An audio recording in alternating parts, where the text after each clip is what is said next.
All right, welcome back to another episode of Lounge 11 with Femi and Samco. My name is Femi. I'm joined by my co-host and my brother Samco. Samco, how are you doing today? Doing great, man. It's been a busy week, really busy week. But to be honest, man, looking forward to today. It's been a Another long week opportunity here to as do what well. we enjoy doing. Very long, You know it is. I've been very looking forward long, to this conversation. You know what I'm saying? Like I've been waiting for Ve- this one. This is like one of very the long. highlights of my week for sure. Hmm. Can you smell that? Something smells a bit Spursy in Yeah, here. You know. it smells a little bush. Oh my god. Mm-hmm. Let's start, let's start there, man. Let's just jump right into it. The North London Derby. We should find another name for that thing. You know, it's being marketed as something that it clearly isn't. Last week we had our brother Sid in the lounge, and he had a lot to say about how he thought the game would go, and I thought that we would easily take the same result. I think I had mentioned that we would take the same result from the first leg, and surprisingly, we got the same result from the first leg, 4-1 to the Arsenal Yeah. at the Tottenham Stadium. I don't even know where we start the conversation today. Another Eze. This time around, it's kind of hard to pick one out because Eze had a double, Jokeris had a double as well. Mm-hmm. But all around, I thought it was a masterful performance. But your thoughts on how things panned out? Well, like you said, it was a masterful performance. There was a reason I said last week that I thought this was a perfect game for us, especially what had happened at Wolves. I literally felt this was a perfect opponent for us because I knew there was no way the players were not going to stand up to the occasion, right? You're playing Spurs, not London Derby. We've been lucky and fortunate enough to be right in that environment to know what it means to the fans and the players and the manager and literally the whole club as a whole, right? So that was why I really did want Spurs to be the next game right after Wolves. And boy, did they live up to the expectation that we expected. Because people also have to look at it. Yes, a lot of people are going to come out and say Spurs were bad and everything, rightfully so. But anyone that knows the North London Derby knows how crazy it can get, right? You're never denied the opportunity of goals, especially. And when you look at the situation or where the boys found themselves going into that game, it was a pressurized game. Some people might want to come out and say, no, there was no pressure. When you drop a 2-goal lead against Wolves, who is the bottom of the league, let's go back to last episode. A lot of people literally thought Spurs were going to do something in this game, right? A lot of people said, "Oh, this is the end. This is a collapse, and everything." So there's a certain type of pressure. Like I said, there are different pressures when you play the Premier League. Starting from game week 1, yes, it's not equal pressure, but there are different types of pressure, and this was one of those pressures where the narratives were already changing. Everyone were coming out of, they're looking for that stick to beat Arsenal with. But the boys definitely did put in a shift. Is one of those games I looked at, and what I was impressed about the game was I felt the players did take responsibility. When I come out and I say I want players to, you don't always have to listen to the coach. Like, take the game by yourself, and I think the players actually did that. Right? We're fortunate not to get, not fortunate. We got an early goal, and somehow we had a mistake, and they got back into it. That's the Declan Rice mistake. You could look at it right in that game. Declan Rice, literally, after we scored our goal, he told the players to calm down, let's relax. But he goes on to do something stupid, which we consider goal. But the thing I liked about him in that particular moment was he took responsibility. He took and told everybody, don't worry, that's my bad. Let's keep going. And they literally did that. They literally kept going. We come out in the second half. We put up a goal pretty much early. I think another, 10, 15 minutes later, we put in the third goal, but they kept going. They literally did handle that game just as the opponents that Spurs were. So very, very impressed with them. It's one of those games I didn't even really want to look at Mikel and say, I'm going to give you credit. Like, I think this was literally down to the players, and they literally did stand up to the occasion. So that was my take from that game. Yeah, I mean, I don't disagree. I think I said a lot about what I felt about this game at Spurs on the last episode, and I wasn't shocked that it played out the way it did. Our guest was talking about, going three at the back, two up front. I think you could see that the coach actually tried to do that with Javi Simons as an auxiliary striker, and probably had his worst game. I don't know. I don't watch a lot of Spurs games, but it seemed like he was out of the place. And it's funny because I expected that to happen. I actually touched on that if you go 2 up front against this Arsenal side, you're going to be defending with 9 against 10 all the time. And it just felt like there was an extra man. It felt very comfortable. And Spurs, we talk about the blue Emirates, but I think Tottenham Stadium is quickly becoming the white Emirates. I don't want to call it the white Emirates. Nah, it's just not like, the Emirates. so, Like what's the name of our training ground again? Sobam Realty? Yeah, Soboroti, yeah. Sobam Realty Light is kind of what we're going to call it. Light. Sobam Realty Light, because what is that? 3 seasons on the bounce where we've gone back to back. I know for sure we did it last season. I think it's 4 back-to-back at their ground. No, I'm saying the double. Like we did the double over them. I think it's for 3 seasons back-to-back, yes. Something like that. So, I just don't really fancy Spurs as I felt like I would have been more disappointed if we didn't. Well, that's not true. I was disappointed in the Wolves result because of the context around that. You're playing the worst team in the league.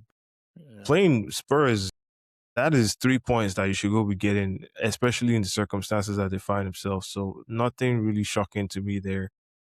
I don't think they're in great form right now.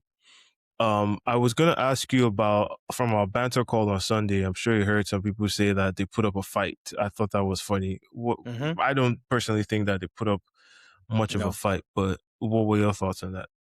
Yeah, definitely. I don't think they can come out and say they put up a fight. We were at the game at the Emirates. I felt they were very, very bad at the game at the Emirates. In my opinion, I think they were worse in this game at home. So I don't see the fight where a lot of people see in how they performed. One of the things I was expecting them to do was for them to come out with a high press. And I don't know if you noticed that in the first half. And I was like, you're trying to give Arsenal this kind of high press with the system literally favors us as well. Again, I don't see, there's no point in that game where I can say they put up a fight. I'm trying to think, because even the goal that they scored, we gave that goal to them. Majority of the first half, if not all of the first half, we were definitely a much better team. Yes, granted, we went into the halftime level on goals, but in the second half, it was literally just levels.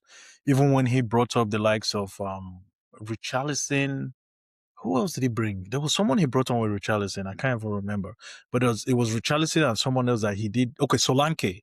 I thought they were actually going to get much better when he brought those two, but literally that was not the case. They were literally bossed all around the field, from the goalkeeper to the striker. They really did not have, I don't think Solanke had a good time up there. Kolomoana didn't have a good time up there. Neither was Simmons. Gallagher was taken off pretty much early. Midfield in Sarr and Bissouma were not good. Dracusin was horrible. I don't think Polina was able to deal with Eze and Trossard on the left-hand side. Saka was cooking the hell out of Spence. I thought Saka had one of his best games. One of his best games, yeah. Getting no GA or anything. Credited, yeah. Yeah, so literally at no point in that game did I think they were ever comfortable or they ever applied any sort of pressure and stuff like that. So yes, I definitely do disagree with that take. Yeah, same here. I just don't see it. I think people are confusing the fact that, I think earlier in the first half, they seemed like they were trying to get stuck in, get into tackles, but that is just a function of the high press that they try to play, and we played out of that very comfortably. After that, they created pressures little. They were the home team. It was on them to actually try to, get at us, given the fragility of the results that we had just before. They also had, I think, 2 weeks or almost 2 weeks rest, so the bull case that we kept hearing, the best case scenario was that Igor Tudor would now have, or he had all this time to prepare, and Arsenal wouldn't have known what to expect. It actually seemed like the complete opposite. They looked like I don't know if you've seen the clip where Tudor was telling, I forget what the defender, it might have been Van der Ven. Like, when push up, and the guy is just yeah. standing there, like, it just seemed, they seemed clueless. So I don't really know where that fight came from.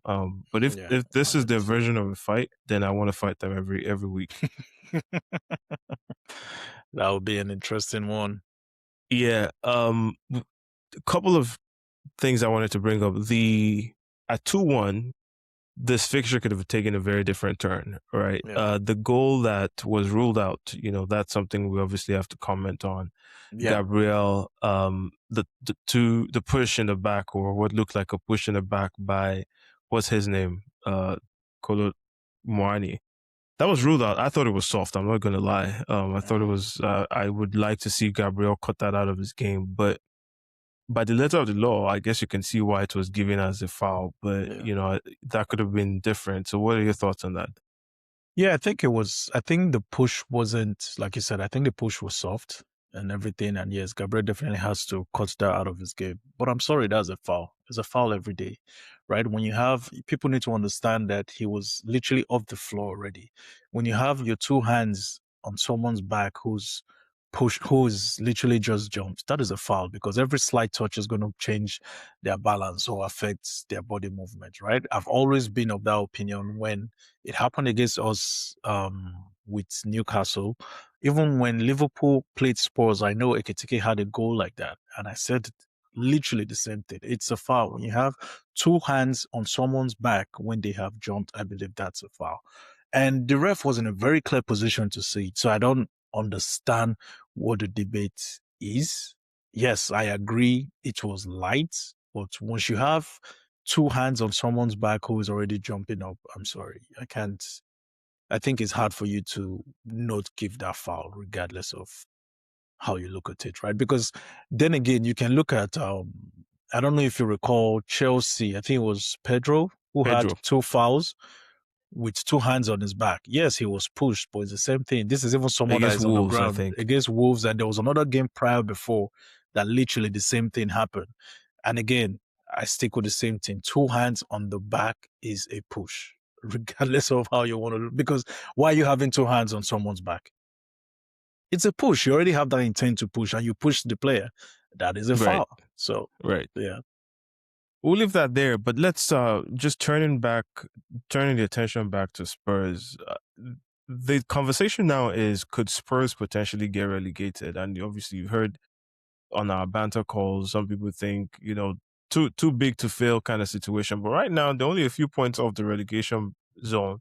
Do Yeah. you actually think they get relegated? If you were taking a prediction today, If I was taking a prediction, I would say no. I don't think they will. Can they? Yes. The reason I say that is because no, in the sense of I think they have better quality compared to the other people who are finding themselves in the same position, right? right? But the reason I say yes also has to do with those players, right? Because when you look at the other teams who are fighting relegation, West Ham, Wolves, Leeds, and Nottingham Forest, I'm sorry, a lot of these players have been in these predicaments before, right? It's one thing to have that fight, and that grind when you know what it takes, because relegation Right. is not even all about winning sometimes. It's all about grinding results. And when you look at these sports players, they don't have the know-how because they haven't been in that position before. It's like you looking at rich kids fighting street kids for street food.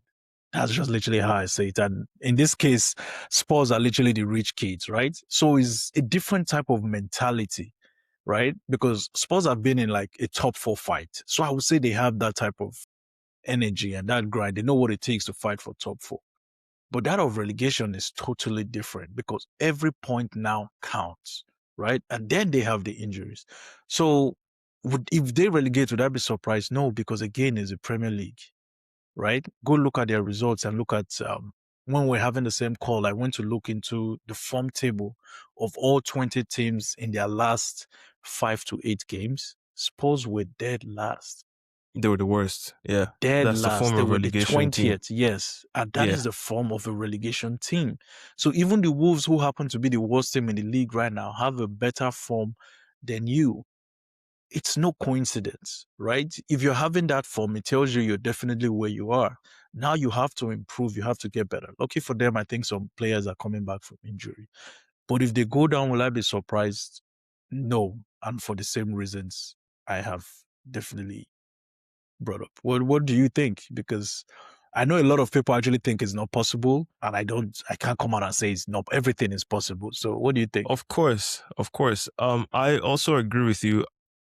Looking at those teams, I think if I was a betting man, I would not bet that Spurs would be the ones to go down. But here's where it's concerning, right? I think that you think that a lot of their fans think that it becomes dangerous when their players and the team starts to think that as well. Because they're only 4 points off of West Ham. First, West Ham, they're fighting for their lives right now. So if you start to show up to games thinking, you know what, we're safe and things can just kind of, play out, all it takes is a couple of draws. You don't even have to keep losing games. There's a couple of draws and you're right there in the mix with them, right? So I don't think I agree with you about the quality of players. There's, pound for pound, player for player, they have the best squad down there, but you can't just rely on that. You have to show up and play these games, and they've been really poor this calendar year so far.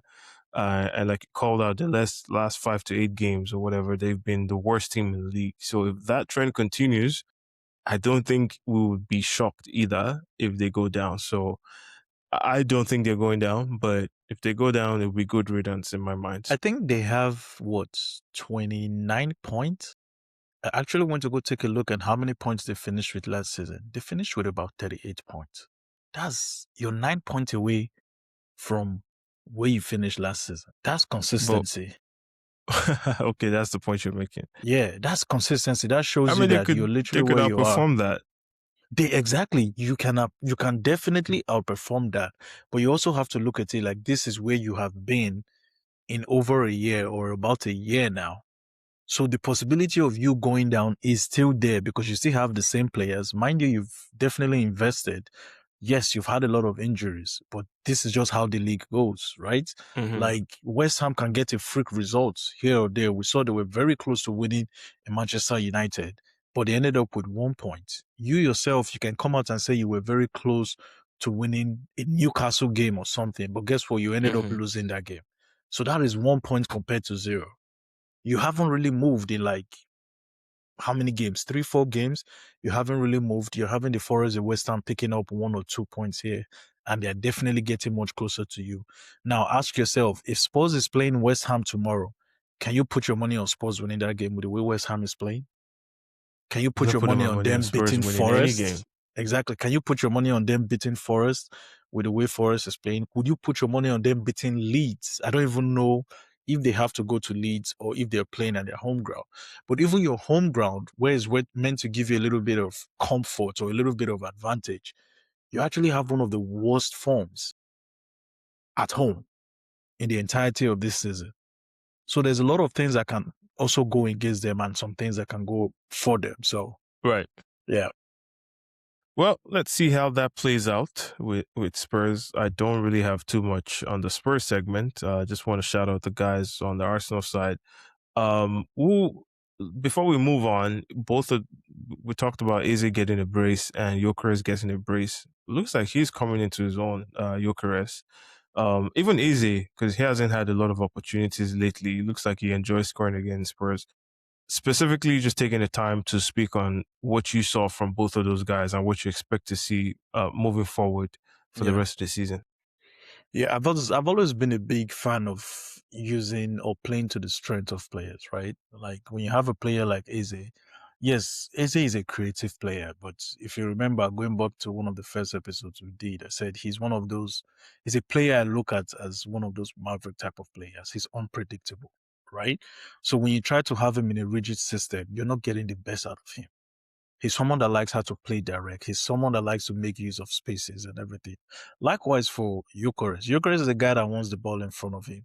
I believe he's the best finisher we have in the team and everything, right? So try to use the strengths that these players have and let's try to make the best out of it. I'm really hopeful and I'm very confident that we'll get the best of Eze from now or from March or something, because I think he's had a lot of time outside the team, and I hope this last game brings him a lot of confidence, right? And I think the same as well goes to Gyökeres. Like we can't have this type of players and not maximize their strengths, right? It's just like the Right. same when we talk about like the Martinellis and all. Sometimes I think Mikel actually does misprofile our players and how to use them sometimes.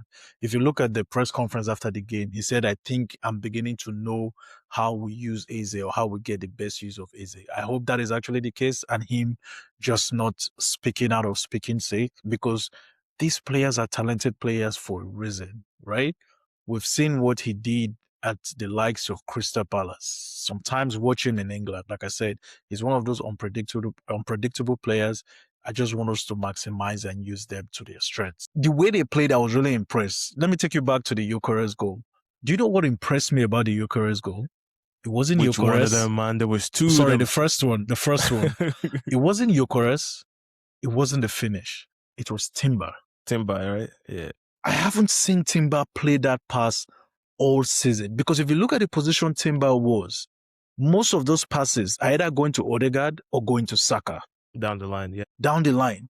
But what did he do? He literally played it directly through Crossfield. a lot of players straight. And that's why I keep saying, like, we need to play a little bit more direct. I think the attackers that we have, they need those direct approach. Yes, when you have like the Jesuses and all, then you can change your game a little bit. But when you have like the Gyökereses, the Ezes, like play to their strength, and I'm sure we can get something out of them. So I hope, Mikel gets something out of that. I don't know why that pass from Timber really did impress me, because I never saw that coming. He got it, and he just played it directly in the middle of chaos, and look at what you get away from that. Yeah. That man hit it one time. Was it one time? Yeah, he took a touch. It set it up, yeah. Yeah, and it was just, and like I said, he's a very good finisher. He's not like some people will say aesthetically pleasing. He's stylistic not preferences. the fundamentals of football. That's your nice link up. I'm sorry, if you've watched this guy, he is not that kind of player. He's someone that wants to score goals. Put him in those positions, give him the ball, and see what he does for you. It's as easy as. And one thing I like about Gyökeres is his mentality. He never gets forced about anything. If you look at it, you can never tell if his confidence is down, if his confidence is up, if his confidence is mellow. He just wants to score goals, and that is one of the reasons why I wanted him in this team, because I think he's very different from every single attacker that we have, be it wingers and strikers. So I want to move on from Arsenal so we can get to some of the other topics, but I just remembered a comment in one of our group chats about how Arsenal got the worst deal of the available strikers this summer. I don't know if you saw that, but I'll give you a chance to comment on that before we move on. How much did Sesko cost? Over 80 million euros. 80 plus, yeah. 80 plus million euros, right? I'm sure if we look at his numbers, it's not as good as Gyökeres. How much did Ekitike cost? I think it was something similar. Similar, yeah. If you look at his numbers, it's very identical to Gyökeres. Who is the next person you want to call? João Pedro?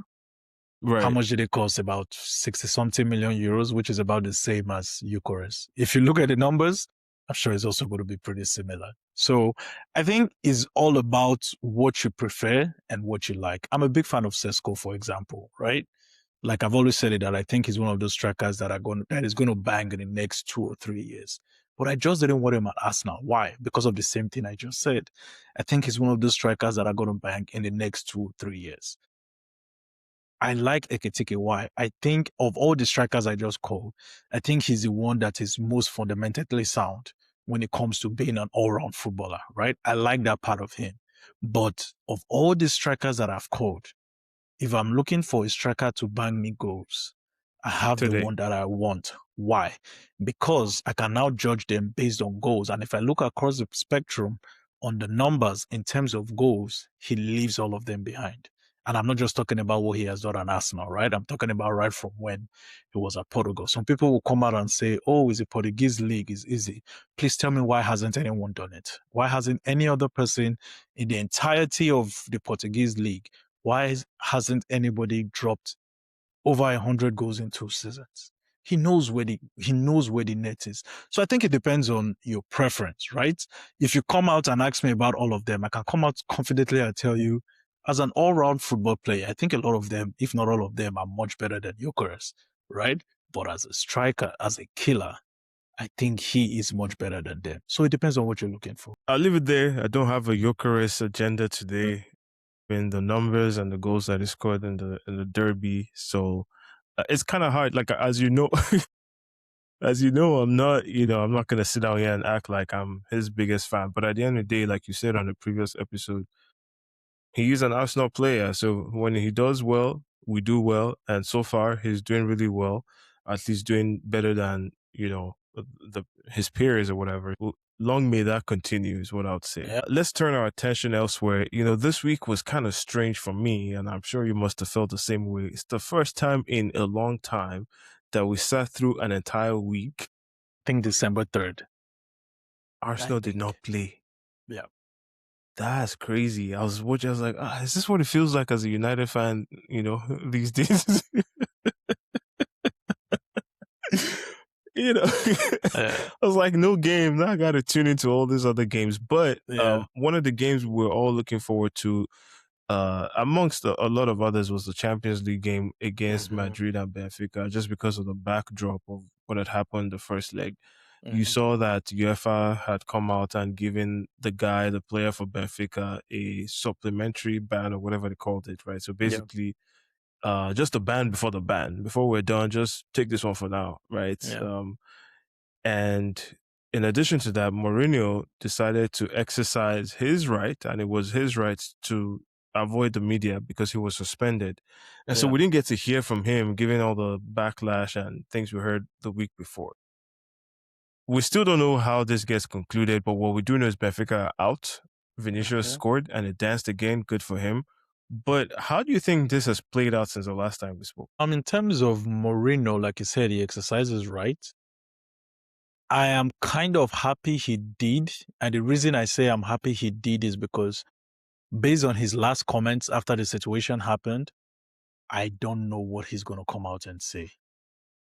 So I think it was best he literally just like stayed away from the cameras and everything. Yes, right. Because he definitely knows that whatever he said before gave him a little bit of a damage or an image damage. And if you see how Benfica has been acting since that day, they haven't done any better. So for me, I was like, you know what? I think it's the right thing that he did that. Whenever you're ready to come out and make your comments, please do. We are still very disappointed in how it's been handled, even by Jose Mourinho himself. But I don't think I can come out and argue with him exercising his right to keep quiet, because there's a possibility he can come out and say something that just takes it to another level again. Yeah. So, and you know the way Jose is, right? So I was quite okay with him staying out of the media and everything. So I think that was good. It's funny because I felt the same way. I don't know if I didn't care one way or the other, right? Let me put it like that. Because I think at the end of the day, there's a human being there that is liable to making mistakes and all of that stuff. And maybe he recognizes that he did and is just not in a position to deal with it. Some might say he's hiding and all of that. Everybody's entitled to their opinion. But I would much rather you come out and say what you think is, the truth for you, than come out and be compelled to just speak and just say rubbish and blow the whole thing out. So maybe if he gets a chance at his time or whatever to kind of address it in a way that he feels comfortable. Yes, the reputational damage is there. Yes, the disappointment from all of us is there. And maybe there's also consideration for an ongoing investigation. I don't know. But yeah, I think I was happy that UEFA at least took a stance. I think we want to see how things unfold. But I think just for the game, maybe they tried to avoid too much of a distraction. They probably protected that Benfica player, to be honest with you, by giving him that ban. Because by giving him the ban, I think he was in for a very, very hostile reception at the Bernabeu. But yeah, we'll see how things pan out there. Not much to really discuss beyond that until there's conclusion on the investigation. We'll look around the rest of Europe. Italy, not looking good for them right now. Not looking good. Big problem. Not looking good. Big, and it's funny because it depends on when people started watching football, right? When I started watching football, the Italian league was cream Up de there. la cream. It Yeah, up was there. like the number one. It was Right. more than the Premier League. I remember watching the Inters, the Juventus. Milan was even my team at that time. That was the team I liked to watch at that time. Okay. And Yeah. when you see the steady decline of what has happened to Italian football, it is so ridiculous because it's not just the Italian league itself. It trickles, should I say trickles down or trickles up to the national team itself. Yes. They are also on the cusp of not making a third World Cup. Consecutive World Cup. Yeah. Like Italy of all teams. And when you look at the players that they've produced in the past, and when you look at some of the players they even still have now, you literally ask yourself, like, how has the league fallen behind so much that they cannot even compete in Europe that used to almost be their bread and butter? Right? Like in the Champions League, I think you have Atalanta. They Inter, made it, right? Napoli. Yeah, Atalanta Yes, because made Napoli it left due to what to I think Chelsea. they lost to Chelsea. They lost. Yeah. Juventus lost to Galatasaray. Yeah. Atalanta made it. They made it through. Yeah, They made it through. because Actually, it's funny. That was the only Dortmund. team I wanted to go through, Atalanta. Atalanta, and who was the next person? Because Milan didn't go. I think that was it in the Champions League. Inter lost to Bodo Inter Glimt. lost to Bodo Glimt. Jeez, like think about it. This is the same Inter that was in the Champions League final last season. 2 of the last 3 or something crazy like that. True, because the other one they lost to Man City as well. Right. Yeah. Yeah, it was very disappointing to see what I don't even know how to explain it, because sometimes when I watch the Italian league, I think their quality has dropped a lot. It's not like, even sometimes I find myself a little bit bored watching it, right? When you look at it, it's like, would you watch Inter playing like Parma, Cosmo, or would you rather watch Brentford and Newcastle? I'm sure the answer is very obvious, right? Yeah. And stuff like that. If most people want to watch the Italian game now, it's most likely Inter Juventus, Inter Napoli. A lot of people are not even interested in watching Milan itself anymore, right? You still have the teams like AS Roma that have just gone all the way backward. So it's sad to see a league like that just decline. I hope the authorities that they find something to get it back up there, because I don't even know what they do, man. Like it's horrible. Because today, financially they can't really compete with a lot of the. Yeah, so I'm not really can't. sure how you level the playing field, because it's funny. I was even watching. Who did they play again? Fiorentina played someone today, and I was watching their game. They still went through, but they lost the game at home. I can't even remember the team. Oh, you mean in the Europa the Conference Cup? League? Yeah, Europa Cup. Was it Conference? Yeah, okay, Europa League. It was the Europa League. Yeah, and it's just that's where I draw the line, man. Champions League is enough distraction for me. Yeah, I was saying that game today, and I was just like, oh my God. But I hope they figure something out, because their product is literally almost in the water. So, right. Yeah. Before we move away and come back to England, we will find out tomorrow, by the time this is out, who the knockout competition, how it's all going to pan out, right? Mm-hmm. I've really not checked the permutations as to who we Arsenal can play, but I don't know if you've taken a look at that. Is there? Do you care? What are you looking forward to seeing in the round of 16? Do I care?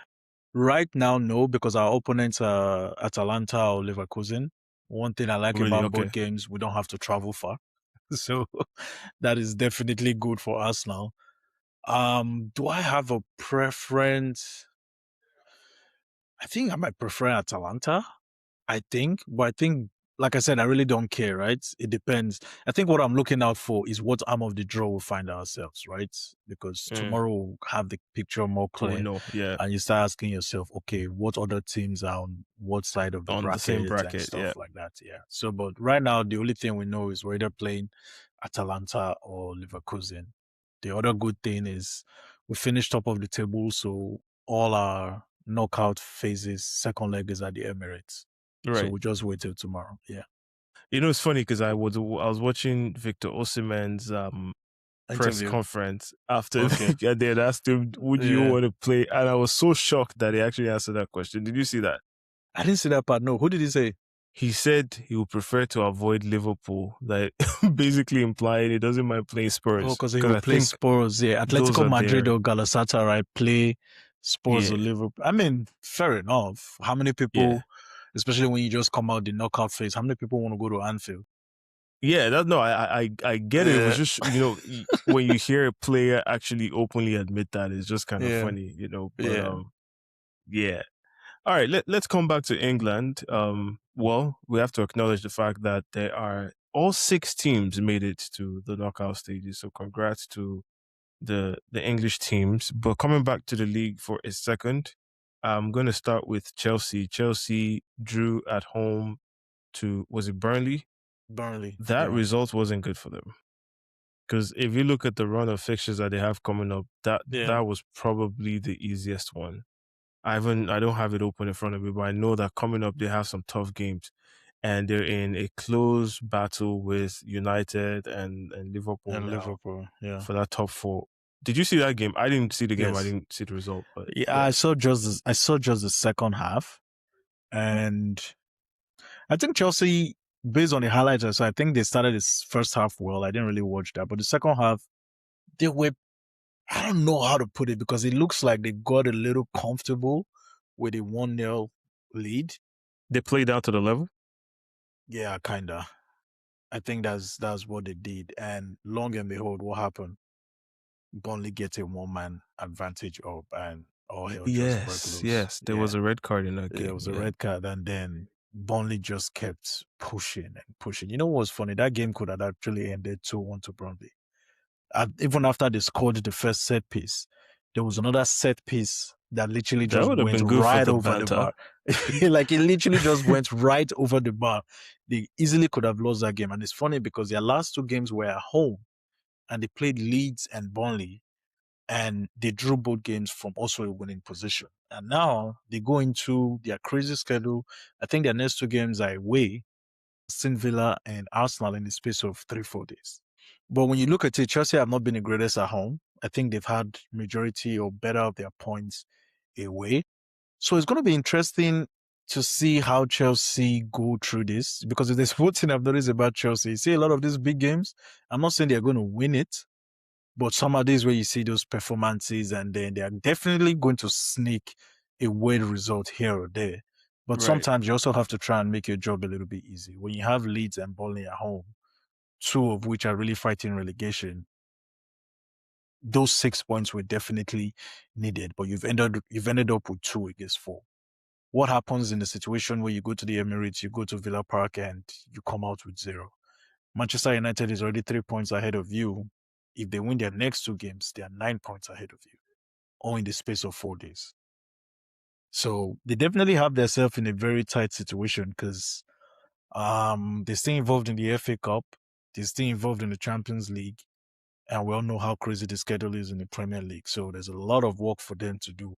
Would they be able to do it? No, I don't know. I'm beginning to think fourth is between Liverpool and United in terms of the Well, fourth you know where I position. stand, so Yeah, because I had Chelsea finishing in the top four before, but based on the result they have now, I think Liverpool because I know Liverpool are having a good run of games coming up. So I think the favor is in Manchester United and Liverpool's hands. But there's one thing about the Premier League. There's a curve coming spring of out somewhere. surprises. Yep, Yeah, we still have spring of surprises. I'm really happy this top four fight is between Man U, Chelsea, and Liverpool. I really, really love it because you're gonna be I blessed. remember those days when they used to talk about top four, like what are you doing? You're fighting for top four. So to have three big clubs be in that position, I'm really, really enjoying it. I can't deny I'm really enjoying it. So let's see how far they are willing to go. But I think right now is advantage Liverpool and Manchester United. I think the advantage is clearly with Manchester United, actually. And I called time of death, if you remember, when I Mm-hmm. shared, I think when I shared It this, it was was a months little ago. bit, yeah, in Yeah. December. It December, seemed yeah. I unlikely remember, that, yeah. they wouldn't make top four because, Chelsea were at some point title contenders this season, Yeah. right?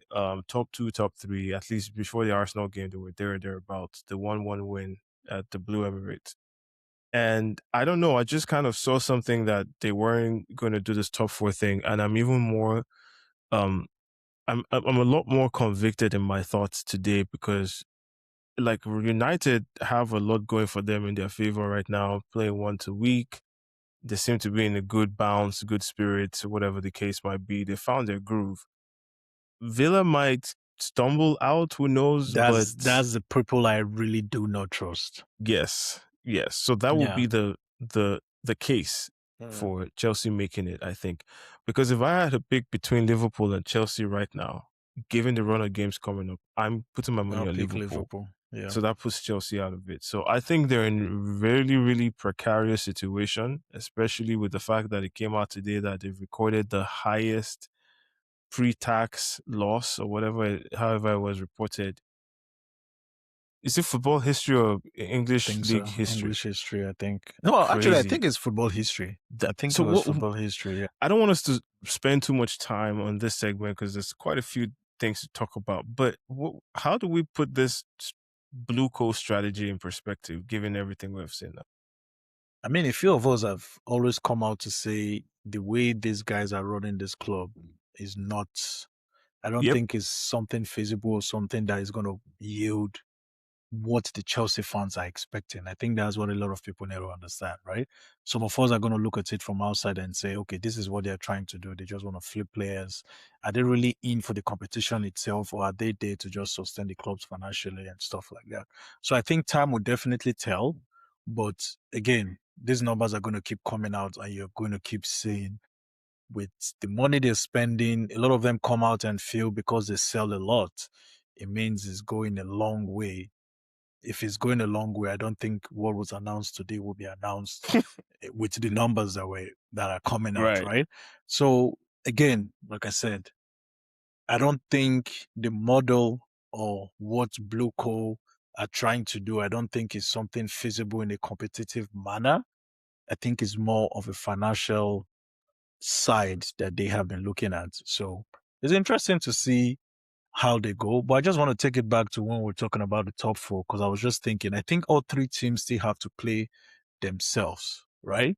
But you've always said that you don't think they make this top four. And I remember when you mentioned this was even before Maresca was sacked, right? Correct. Yeah. Excuse me. And I have a little bit more comfort when Maresca was a manager, right? Yes. Compared to this new guy now, because when I look at him, I've watched majority of his games, and there's the one thing which I'm looking forward to seeing this weekend is how does he manage against the big teams, right? So where do you stand in terms of the manager being a big factor in their race for top four? I think it's a huge factor. And actually, I laid it out again once Maresca was fired that I think I'm even more sold on the idea they're not going to make it. Because again, you have to look at who they're up against. I gave this analysis a couple episodes back where if two teams are very closely matched, I look at a differentiating factor. And one of those differentiating factors could be the manager. Who do I think is a better manager? I'm not Slot's biggest supporter or whatever, but I think he has shown that at least in this league, he can manage a lot better than Liam can. He won the league, so you have to give him that respect. Unai, we know what he can do, and we know what his limitations are. So it's then picking, do I trust Unai over Liam? I don't know nothing about Liam to trust him there. So you're down to Carrick and Chelsea, right? And Liam. But one of them already has an advantage that you don't have in the sense that they don't have fixture congestion. They have, a groove that they found. They have, in my mind, I think better players in the forward positions, maybe. They know exactly what they're doing. So I think it's going to be a hard one for them. I don't trust that manager at all, as I've shared. I was actually Mm. going to ask you what you made of his comments at the end of the game, missed assignment or whatever the case might be. Yeah. What were your thoughts on that? Um, I think that's screamed inexperience, right? Yeah, And I think it screamed inexperience more on the highest level, especially when you're talking about a manager who is managing Chelsea right now. When you come out and say you had a player or someone who missed their assignment, is one of two things. And but in the same breath, you're also coming out to say you're not the type to come out and throw your players under the bus. Again, don't patronize yourself because you already did it. So what are you going to do? Are you going to just go full throttle and just bring the player from under the bus, or are you just gonna hide and say you're not gonna do something while doing it? So I think that was another showing of his inexperience in terms of the league, or sorry, in terms of his coaching at the highest level, right? Because if there's one thing about the Premier League, I've always said in terms of managers, you have to be able to communicate, not just to your players, not just to the fans, especially to the media. Because the media want people in England that can twist your words in 1,000 many ways. And you find yourself explaining more and more and more again. So I think that was just another part of his inexperience. I think if you wanted to throw your player under the bus, just do it, because it was pretty obvious who the player was or who he was talking about. Even if people don't know, I'm sure a lot of people are going to go take a look at that goal, do the replays, and again, it's very obvious who the person was. So I think that was just that was more of an experience for him. Yeah. Yeah. Like I said, when it comes to Liam, I think he has something. The reason I say I think he has something is because I've seen a few of his Strasbourg games, but those games were definitely when they were in Europe. Those were the games I saw. I didn't really see much of his Ligue 1 games. But at this level where he finds himself, I think he's a little bit, not even a little bit, I think he's higher than where he should be. And it's going to take him time to adjust if he's even going to get that time in the first place, right? Because you remember when Mikel got hired, I literally wasn't a fan of it, because it's like you're bringing someone with so much, not even any experience, to the highest level of football, and you're expecting him to do all these things and all that. But communication is key, and I think he's also going to learn that as well, because this should be what his third or fourth situation where he said something a little bit crazy, and then people are having to dig deep into the meaning of what he's saying. So hopefully he learns, but this is what is always going to happen. Okay, so quick look at the other side. Manchester United, they won away to Everton on Monday. Another Sesko goal. I don't know what those numbers are now, but they paint a pretty picture for him coming off the bench again. Looks like super sub. I call him the most expensive bench player in the world at the moment, but he's doing really well. You have to give him credit. Do you think it's time for him to get the start? 1,000%. Like I said, I'm one of Sesko's fans, right? Because as a young player, I think he has what it takes to be much better than he is now. But when you spend that money, I'm sorry, this player has to be on the bench, because if we take this same money and this same striker in a lot of other teams, everyone is going to have the same question. How do you spend 80 million on a player who can start games for you, right? Again, it's one thing for you to come off the bench and run against tired legs and get goals. Yes, this is his job, but it's also something very different when you start from the beginning of the game. Hopefully, Carrick sees that he has what it takes, or he believes in him, because Carrick is the one that has his reasons for putting him on the bench, especially after so many games. I don't think there are so many managers who would have a striker coming off the bench.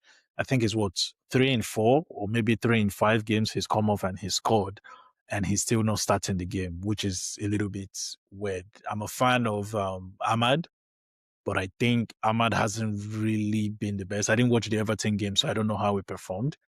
So right now, I'll be looking at, okay, why can't we just push Mbuemo back towards the right? Konyasi plays his left and he puts Sesko up top.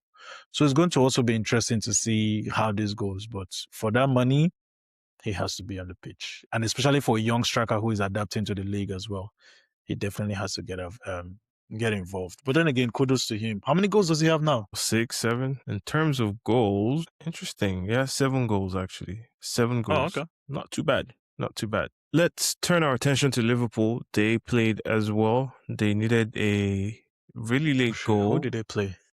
Nottingham Forest. Okay. Yeah. They needed a late goal, but they got it anyway, to keep tabs with the other two teams we just spent time talking about. I was actually very surprised. In spite of Chelsea dropping points and them getting those 3 points, they still remain the week in 6th. So I'm like, how bad has it been for Liverpool? Liverpool have been very horrible this season. And it's funny because even that very game itself, that Forest game, they were horrible. I watched that game. They got lucky with They were literally horrible. And a lot of people I'm still having or hearing a lot of people debate that second goal that was allowed.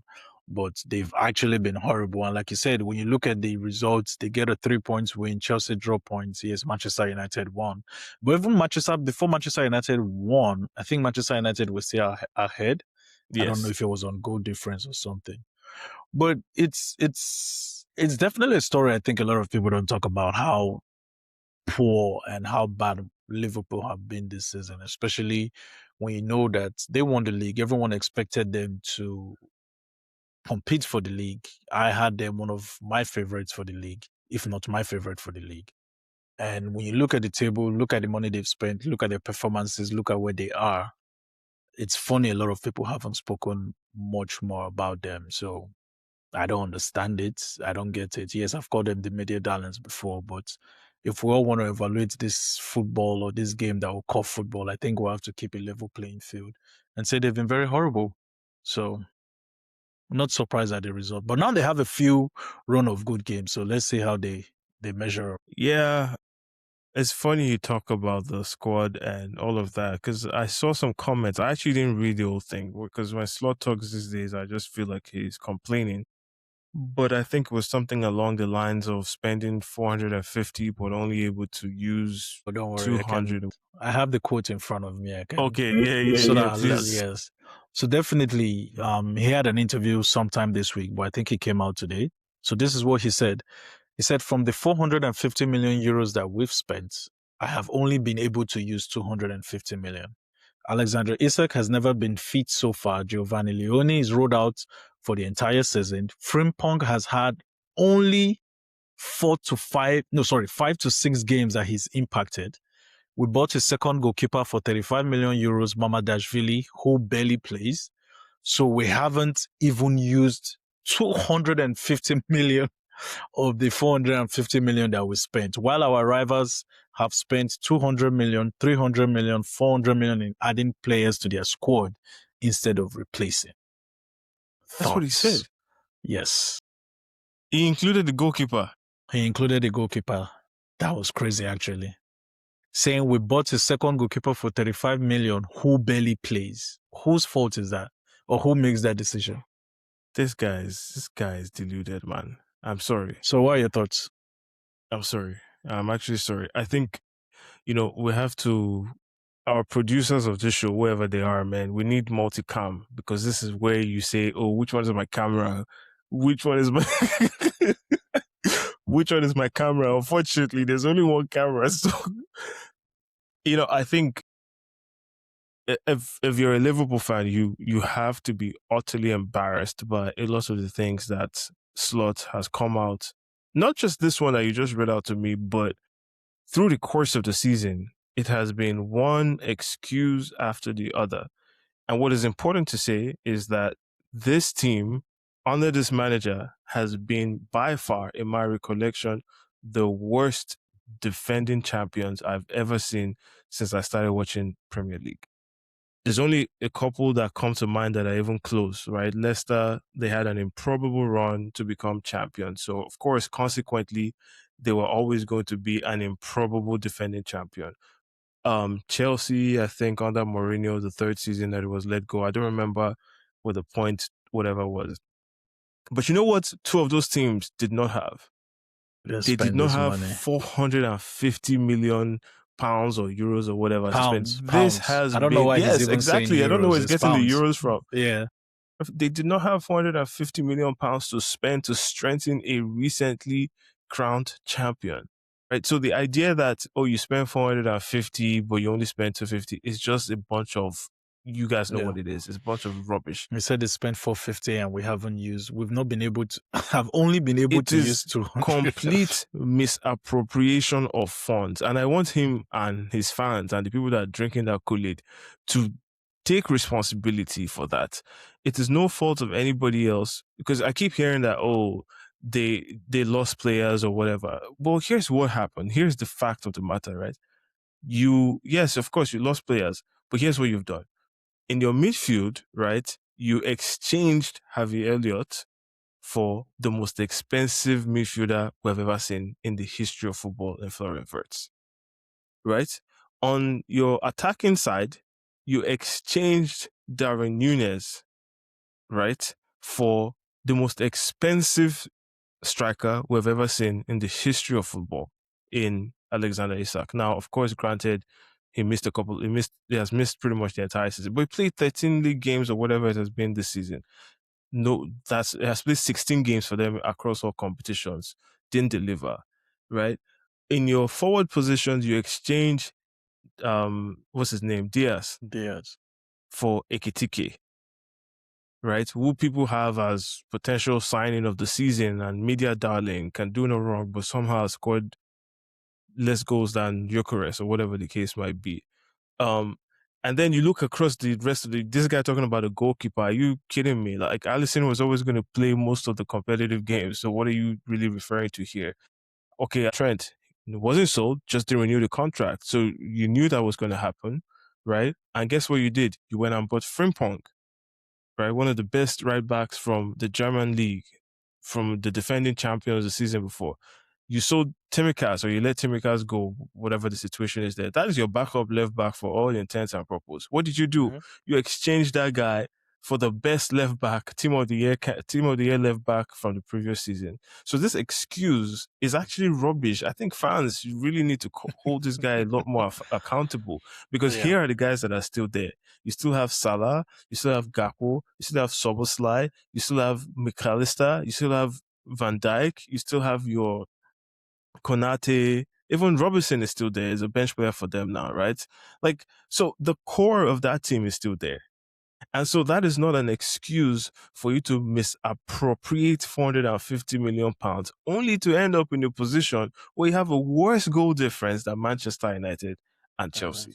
Two teams that you would say Liverpool are for sure better than. So I think it's a bunch of rubbish. I think Slot has been really terrible. It's given a bunch of excuses. And I think, like I said, if you're a Liverpool fan, you should be utterly disappointed in that guy. It's a big disgrace for him to even come out and say some of these things that he's saying. I mean, I don't think there's much more I can add to that, because I share similar opinions. I think Liverpool has 7 goals. Like, their goal difference after 27 games is 7. Yes, and the only player who is injured in terms of their attacking force is Isak, who had not added anything so far to the team. And I think it's just... Sorry, is this not the team that did not register Chiesa or somebody for the Champions League first time around? I think so. You had the luxury of not registering a Chiesa for the Champions. Like, what are we talking about here? Yeah, this guy's an embarrassment, man. Yeah. Sorry, it's guys. Funny. It's funny because with the money they spent, the caliber of players that they brought in, like I said, I don't think there was anybody that came out to say Liverpool were not expected to be in the title race. I'm sure 80% of fans or people that you would have asked who are most likely to win the league, I think everybody had Liverpool up there. And when you look at the table and you find them in 6th position, I think, in 6th position, coming off winning the league, I think it's pretty damning that a lot of people see it differently. But I guess we'll continue to observe and see how the season ends, because there's a situation when this team doesn't even end up in the Champions League. Then what do you say there? It's possible. They're outside of that right now, right? It's very possible. Like, I think anybody trying to characterize this as anything more than a failed season is just being disingenuous, right? You don't spend this much money. You won the league. You retain the core of the team. On top of retaining the core of the team, you're going to tell me Salah is one of the greatest players that ever lived. If you're really trying to rebuild, you'll have sold Salah last season. Clearly, that was not the case. You kept him because this is you try and run it back one more time. So you keep the core of that team. I just called the entire midfield. The only addition there is Florian Wirtz. And what did you get rid of? It's funny, that statement about the goalkeeper, actually. I keep reading it. That is wow, you actually spent 35 million on Mamardashvili, and you're saying you haven't even used him. I don't understand what we're meant to take from that. Like, were you meant to use him, but you chose not to, or you couldn't? I don't understand that. I think the comment you read out to me, I don't know, at least what I thought I heard, was very interesting, that he chose those words carefully in saying that Frimpong has only impacted impacted 5 or 6 games, yeah. That is carefully chosen. So because the truth of not played yes. 5 or 6 games. Has impacted 5 or 6 games. Like, what are you talking about, man? It just sounds like excuses to me, man. Yeah, I think at the end of the season, we're going to have serious conversations about all of this. But in I a way, I can't don't buy want that. him to be fired. You know what? I've said it before that I'll be surprised if he's the manager stays, at the start of next season. But I'm with you, actually. I think I want him to stay. It's giving me how I felt about what's the United manager, Ten Hag. You can just tell that this guy is not good. Same thing with Amarim. You can just tell that, look, the longer you stay there, the better for everybody else. You're not going to figure it out.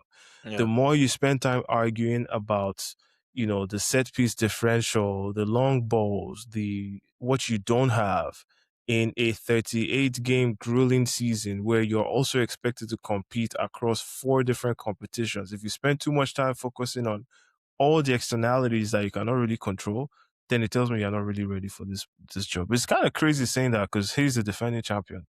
Yeah. We'll continue to observe. We'll keep observing, but I look forward to the next time you say some silly stuff, and I would have something to say for sure. Yeah, we're almost at the end. So actually, let's close it out. Let's close this segment out with like your thoughts on how you think the top 5 shape up. What does the top 5 shape up? I like the fact they all play each other. So I think those results are going to matter a lot. I don't know who Manchester United play next. I think that game is going to be very vital for Manchester United to create a little bit of an extra gap. So they play Crystal Palace. At home? At home. Oh, okay. So United are winning that game then. Because Crystal Palace played today. They win. Huh? Yes, they did. Did they win? They've qualified, okay. Yeah, they've qualified for the next round. So, wow. Then that's a big trouble for Chelsea, especially. And who does Liverpool play? Liverpool plays West Ham at home. West Ham. Yeah. Okay. I think I would go 4th. I think I would go 4th. I don't have their schedule in front of me, but I think because I know a little bit of Liverpool's schedule coming up, I think I'll go 4th Liverpool, 5th United, 6th Chelsea. I think I'll do that because I think the one game a week really favors Manchester United. But there are also going to be moments where I'm sure everybody's going to have like a double game week or playing the span of 3 days. So sometimes those results just, if there's one thing I've noticed about the top 4, let's just say top 5 race, because it's always about teams that are very inconsistent. They are always very inconsistent. And the only team that is consistent, if I look at it right now, is Manchester United. And that's why I say this game that they have is very important for them to get a little bit of a buffer when the tough gets going. I don't know what's going to happen. Yeah, I'll go Liverpool, Manchester United, Chelsea. You can flip Liverpool and United, to be honest, but I think Liverpool will just find a way. Looking at the table, I'm actually going to switch things up a little bit. I think, wait for this one. This guy, I think United are going to finish 3rd. Whoa. Oh, yep. Yeah, because of Aston. Oh, that's right. I forgot about United Aston Villa. Are going to finish 3rd. I forgot about There's only 3 points separating both of those teams right now. You know what? Yeah, I forgot the Aston Villa factor because I believe those guys are going to draw points, especially with the manager that they have. So I definitely can say that one. I totally forgot about the Villa situation. I think even beyond the manager, which I think is a big factor, when you look at their performances, like, again, the stats I hit the most, but somehow reference a lot, XG, they have outperformed XG expectations. And I think over the course, Aston Villa. Yeah, they definitely have. Yes. And I think we're going to start getting into the law of averages portion of the season where things will start balancing out a little bit more. And I think United are going to overtake them in the table and finish 3rd. In terms of 4th, I don't know. Okay, finish your prediction. I'm looking at Manchester United's schedule. Okay, give me the right schedule. Now. Let me not go crazy. Exactly. I'm looking at Manchester United's schedule right now. I see them beating Palace at home. So let's push Palace to the side. They go away to Newcastle. They are home to Villa. They're away to Bournemouth. At home to Leeds. away to Chelsea, at home to Brentford, at home to Liverpool, away to Sunderland, at home to Forest, last day Brighton. I haven't heard anything that makes me want to change my mind, to be honest with you. Because they have Forest, they've beaten West Ham. So they have Forest, Leeds, they don't have Spurs. So Forest, Leeds are the one that they have who are fighting relegation. I don't think Newcastle is fighting for anything. They have Villa who's fighting for top 4. They have Chelsea who's fighting for top 4. They have Liverpool who's fighting for top 4. Interesting, sure. But that Villa ball curve you throw in there, yeah, I have to. Yeah, I haven't heard anything that makes me want to change my mind. So I'm going United finish third. I think Villa probably end up fourth. Like they would slip up, but I don't know if the other teams would gain more. If Villa slip up, they will fall lower than fourth. You think so? Yeah. Because we also have to consider the fact that the European games are going to come into place too. Exactly. And it's going to come into place for Liverpool, Chelsea, and Villa. So that's where Manchester United definitely does have the change. But Villa are 6 points from Liverpool and Chelsea, bro. 6 points. Yeah. So if they drop off, I see them really, really dropping off. We'll see. But because I already have Chelsea out of the picture, it has to work out that way, right? In the sense, like my prediction has to kind of. So right now, I think I have United third, Villa fourth, maybe Liverpool. Let me look at Villa's fixtures. It's a toss-up between Villa and Liverpool, to be fair. Villa have Wolves next. Then they are home to Chelsea, away to Man U, at home to West Ham, away to Forest, at home to Sunderland, away to Fulham, at home to Spurs, away to Burnley. Oh, they finished the season with Arsenal and City or something. Liverpool and City. Their last 2 games. Yeah. Oh, that is going to be tricky. Nasty. That is going to be tricky. That is, yeah. Oh, yeah, that'll be tricky for sure. Okay. So from there, okay. I think there's actually a big possibility Man U, Chelsea, and Liverpool make the Champions League. Chelsea is no good anyway. And we're going to make sure of that starting this weekend. So let's jump into this weekend's round of games. Yeah. We'll start with the big one, or the biggest game this weekend, I think, is obviously Arsenal hosting Chelsea at the Emirates. It'll be our fourth time playing them this season. Drew the first one at home. No, we lost at the Blue Emirates 1-1. We lost 1-0 at the Blue Emirates, I think. And I think we won. No, we lost 3-2 at the Blue Emirates. We lost 3-2. We recorded the win. And then we won 1-0 at the Emirates. Somehow we qualified at home. For the final. But I actually think this game is going to be tricky because both of these teams need to win, right? All jokes aside, all banter aside, I think this one's going to be tricky. But I'll let you go first on your thoughts on the game. Yeah, I echo what you say. I think both teams need to win, but at the same time, both teams do not want to lose this very game, right? It's going to be interesting to see how Liam approaches this game, because after the last game we played, which was the second leg when he came with the back three, I remember saying I'm actually looking forward to see how he plays the next game, which is a league game where now you're fighting for points, right? Now, when you look at the result that he's had in the last 2 games against Leeds and Burnley, he's had 2 out of 6 points. He definitely needs a result. What approach is he going to take? I don't know. The only big team he has really played since he came was Arsenal, and he's lost both. 2 different approaches. So I really do not know where he's going to go, because when you look at managers like him, they're definitely going to be thinking a lot, like what approach are they going to use, especially in going away to the Emirates. They don't have the greatest of records as well at the Emirates. So it's definitely going to be, I don't think it's going to be a high scoring game, but it can also be a high scoring game, again, depending on the approach that he takes. I know the likes of Cucurella, Fofana got suspended. I don't know the updates on the likes of, what's his name, the young kid, the winger. I know the Esteval. last game, Esteval. I remember the last game they said he had like a little bit of an hamstring issue. So I don't know if he's going to be available. The two players I'll really be mindful of to see how they play. It's funny, Pedro Neto is one of them. I think under Liam, they've played much better when he's had a good game from the games that I have seen. So I think he's definitely one of those that we would be looking at. And the other person would be as a toss up between Enzo and what's his name?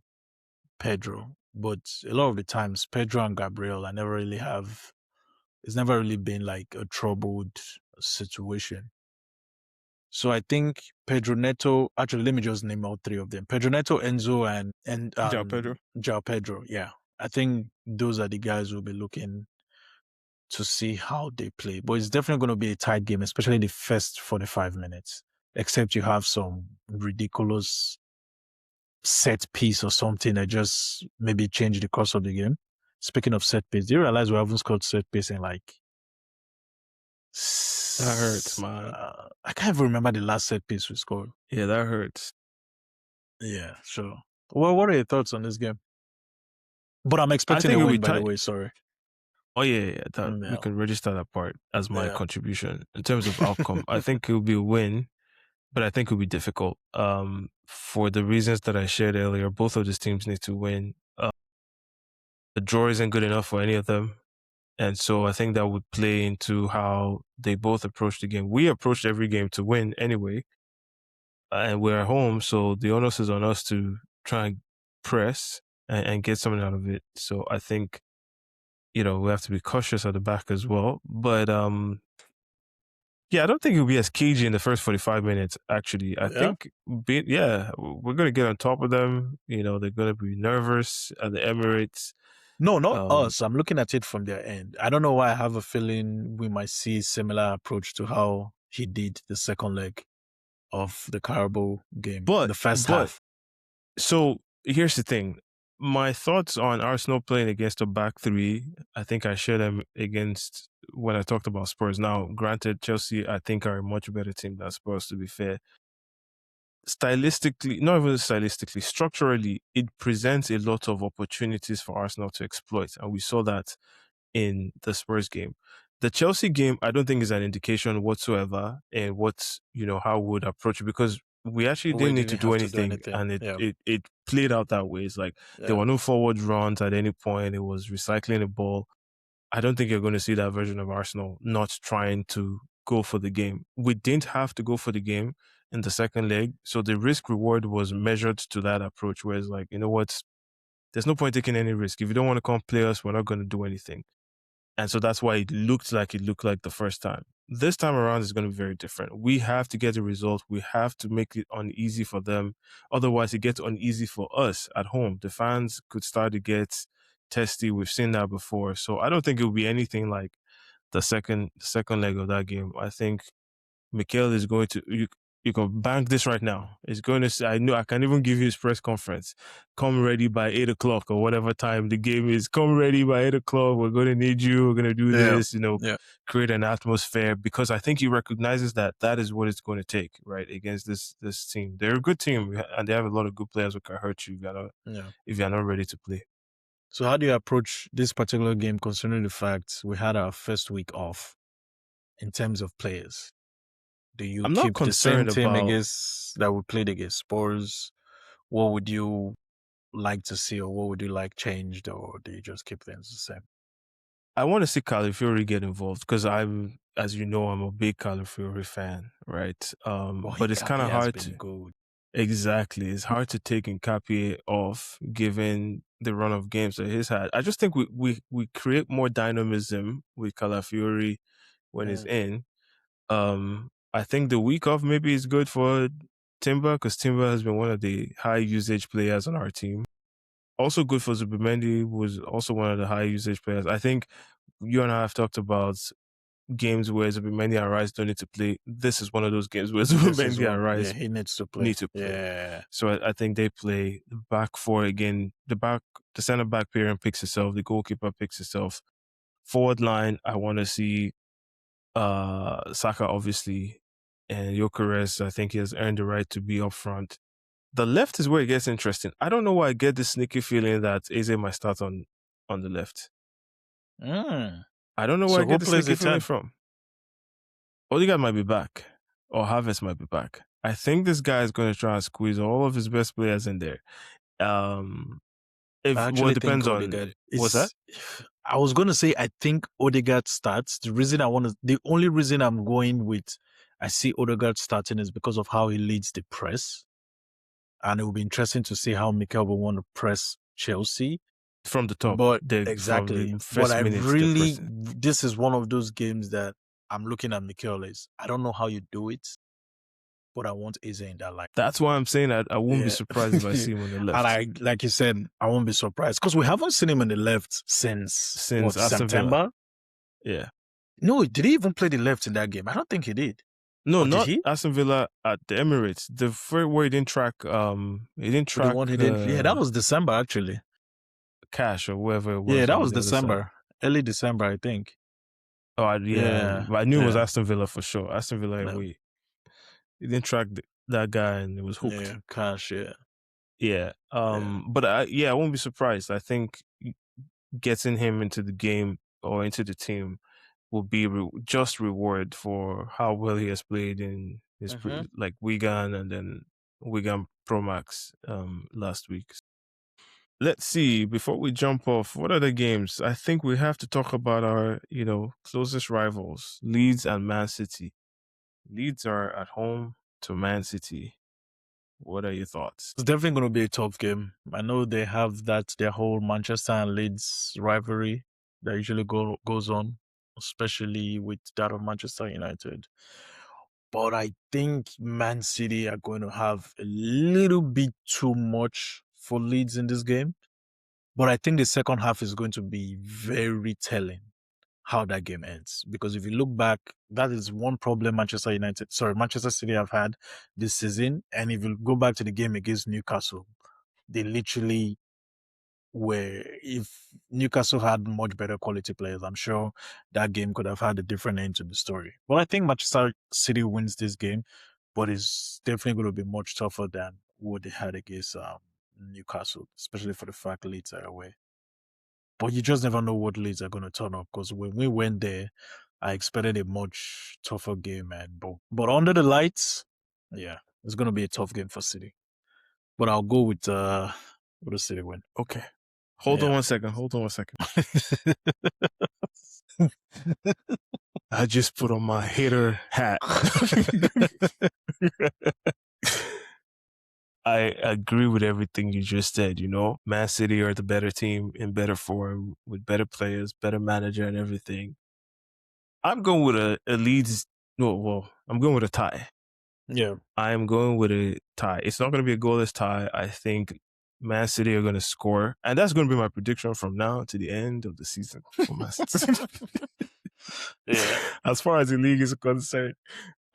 Except I think one game where they wouldn't tie. But yeah, I'm going with a tie from now to the end of the season. But I'm starting with actually no, I need to look at the results. But this game, I'm going with a tie. Okay. I think I don't like to compare games like how Leeds played against us. I think we just made life very difficult for them. Difficult, yeah. But stylistically, I think you can see how that difficulty is going to change. City are a team that prefers to attack down the middle. We prefer to attack down the sides, so we give nothing away to the opposition. I think against the City with Dominic Calvert-Lewin, I think they go two up front in a 3-5-2. If City loses the ball in transition, they could be in They'll be in big trouble. They'll be in big trouble. Big trouble. Yeah. That opens up opportunities for set pieces and things like that. So that's why I'm going, I'm giving Leeds a chance to steal something. I recognize that they're going up against it, but the only way they're going to get something is to steal something from this game, maybe a set piece or a counter attack. I think they're more likely to get that against the City than to get that against like an Arsenal. So not to say that we're better or anything. It's just the way we play is different. Gives very little away. Yeah. I think before we jump off, let's quickly touch on Fulham and Spurs, because this could tell us a lot about where Spurs are going next. Actually, Who's at maybe home? not, because West Ham plays Liverpool, so I don't think they Who's win at that home? game. Fulham is at home.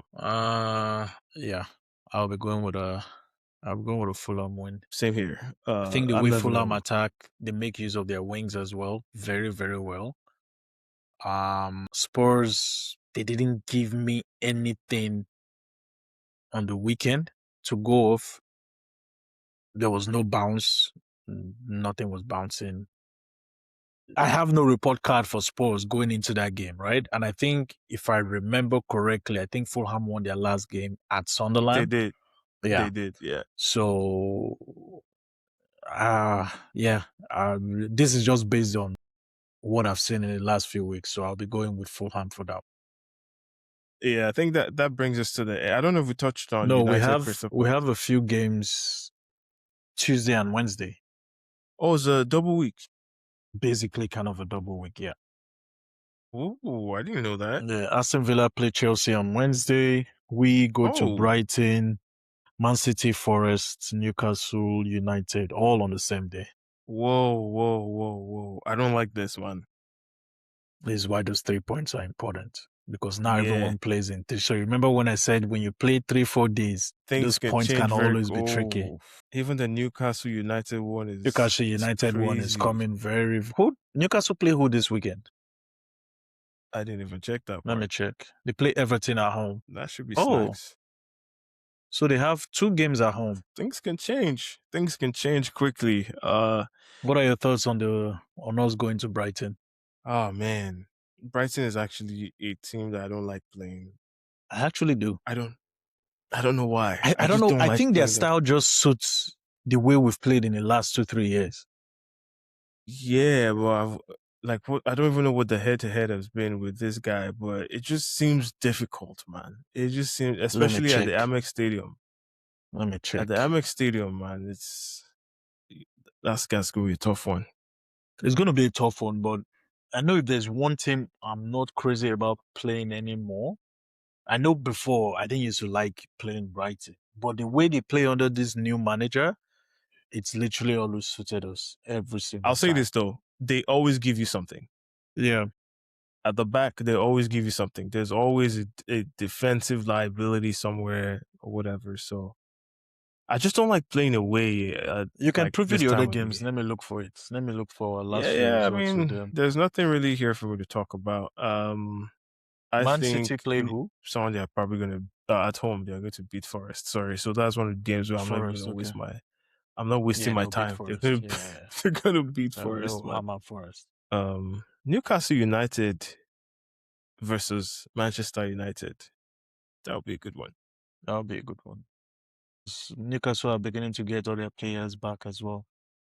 Yeah, with Newcastle, I don't know what to expect from those guys. They can be good today, tomorrow they're just like they ain't got it. Okay. So I'm just looking at our last results. Against Brighton.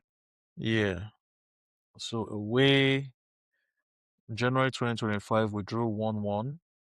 Before then, we won 3-0 Away? away, yeah. And then the last time we lost to them was 2023. So literally since 2023 till now, we've played 1, 2, 3, 4, 5, 6. And we've won 1, 2, 3, 4. And we've drawn 2. Okay, I like my chances. Let's go. Yeah.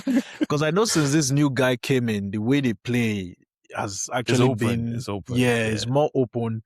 And it's the teams of like Manchester City, Manchester United that have struggled against the Brighton. So hopefully that continues. Let's Yeah. go. I love it. We drew, so last season we drew 1-1 at their home. I think that game we had a red card.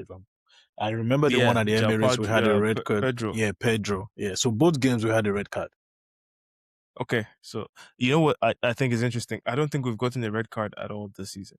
I don't remember us getting one. We haven't. Okay. And that's the one thing I've spoken about with Chelsea this season. We transfer that department to our Blue Emirates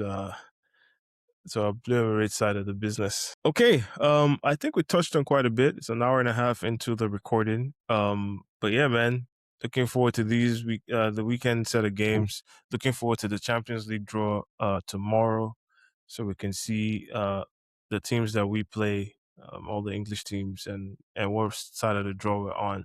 Anything else you want to add before we jump off?